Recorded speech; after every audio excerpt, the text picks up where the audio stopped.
Hey everyone, Felix from Nintendo Life here, and today we're here to review Master Detective Archive's Raincoat for the Nintendo Switch. This review was written by the masterful Ollie Reynolds and converted into video by me.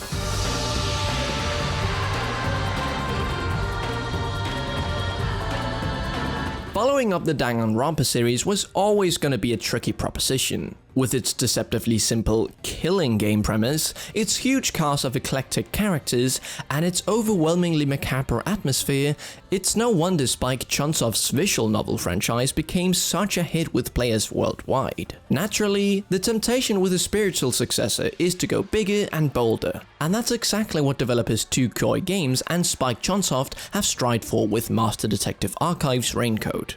And make no mistake, it's absolutely a spiritual successor to Danganronpa in our eyes. While Raincoat differs fundamentally in how you navigate the environment and interact with its inhabitants, both require you to use your keen detective skills to solve a series of gruesome murders. You play as Yuma Cocohead, an amnesiac who awakens in a lost and found storeroom with no memory of who he is or what he's doing there. He quickly discovers that he needs to catch a train, and upon boarding it, meets a group of exceedingly gifted detectives who all possesses a unique ability known as Forensic Forte. Oh, and Yuma is also bound to a delightfully mischievous death god called Shinigami. The entire section on the train effectively serves as the game's tutorial as Yuma gets to grips with his newfound profession as a detective in training.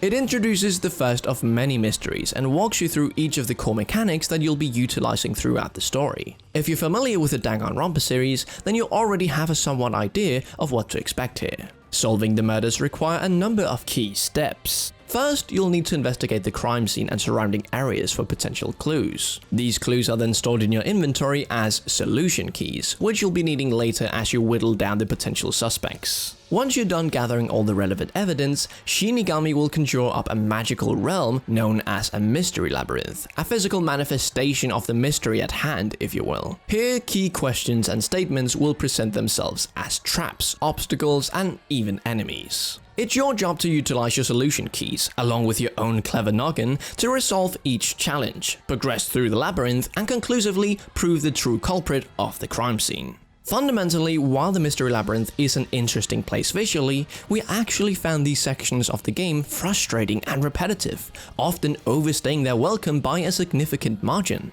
Walking through the labyrinth itself is often a chore as there's no twists and turns, just a straightforward corridor to jog down while Yuma and Shinigami exchange thoughts and ideas. As such, the realm itself is merely surface dressing to provide some visual variety as you solve the mystery, but in terms of actual gameplay, it can be a bit of a bore. Thankfully, the gameplay becomes a lot more engaging when you come across enemies. These normally present themselves as warped versions of characters found in the real world, often those who have either come to their own rushed conclusion or who actually believe Yuma to be the culprit. Fights with the enemies are a case of dodging and cutting through statements fired at Yuma. With a select few solution keys at hand, you need to keep dodging statements until one appears that you feel confident you can rebuff.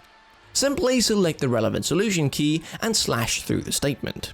It's an interesting setup, but it doesn't really present much of a challenge. With only a few solution keys available to you at a given time, it's generally pretty easy to deduct which one will be required for each statement. Most other obstacles within the Mystery Labyrinth generally require you to solve multiple choice questions based on the evidence gathered in the real world. Elsewhere, minigames will pop up from time to time, including one that's a rather bizarre take on the toy game Pop-Up Pirate, whereby you need to throw swords into a barrel containing a scantily clad Shinigami in order to spell out a certain word within a set time limit. Get it wrong, and the time limit will be cut even shorter, but these sections are generally pretty easy. All told, our time spent in the real world was a lot more satisfying than the Mystery Labyrinth, and this is largely down to how remarkably designed the main location of Kanai Ward is. Split into specific districts, the city is a glorious mix of gothic architecture with cyberpunk-esque neon visuals, complete with a perpetual downpour. It's not a particularly large environment, but it's dense with interesting things to look and explore. The true star of the show, however, is the core cast. Much like the Danganronpa series, every character is blessed with a unique design and personality traits that make them stand apart from the crowd. You've got Shinigami herself, who delights in the macabre and pokes fun of Yuma's apparent lack of experience. Seth Burrows, a brooding antagonist who speaks so softly that one of his henchmen is required to hold a megaphone up to his mouth, and many more.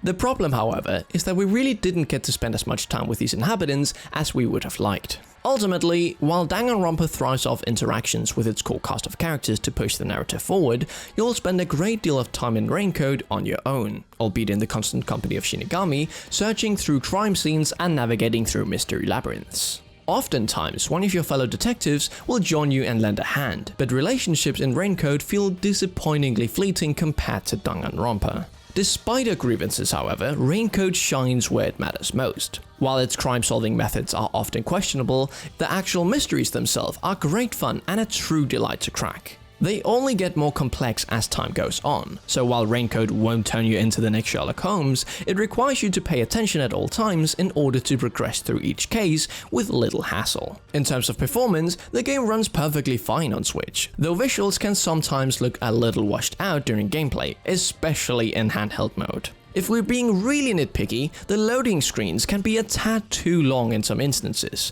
but given the gorgeous visuals on display, we can't complain too much. The music and voice acting are both on point and a real highlight of the experience, so make sure you play with the sound cranked up to the maximum. So in conclusion, Master Detective Archives Raincoat is a solid follow-up to the Danganronpa franchise that demonstrates a heap of ambition from its developers and mostly lives up to its predecessor's impressive reputation.